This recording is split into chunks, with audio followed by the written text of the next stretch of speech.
Don't scroll because I have a demonstration for you.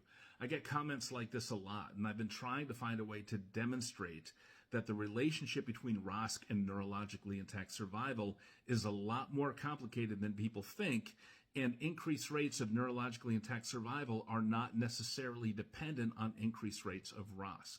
Increased rates of neurologically intact survival are dependent on targeting increased rates of neurologically intact survival. I can give a crap ton of epinephrine to a single person in cardiac arrest and get Rosc, which means I can just give a crap ton of epinephrine to everyone in cardiac arrest and get a crap ton of Rosc. But that doesn't mean that those people are functional. In fact, I'm going to break a bunch of eggs here, and my goal is just going to be to get everything out of those eggs. And that represents Rosc, is getting everything out of those eggs. At the end, I want you to look at the yolks in the bowl, because any whole yolk or close to whole yolk is going to represent acceptable neurological function after Rosc.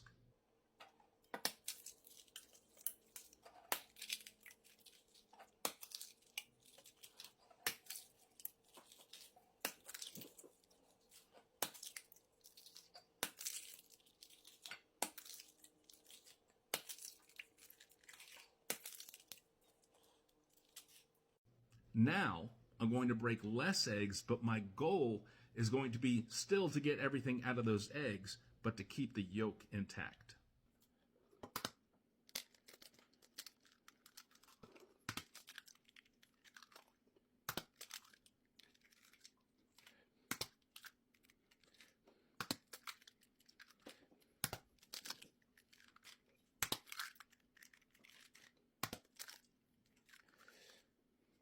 As you can see, in that second group, I broke less eggs, but I was more careful and I was targeting preserving those yolks, and as a result, I had a lot more whole yolks.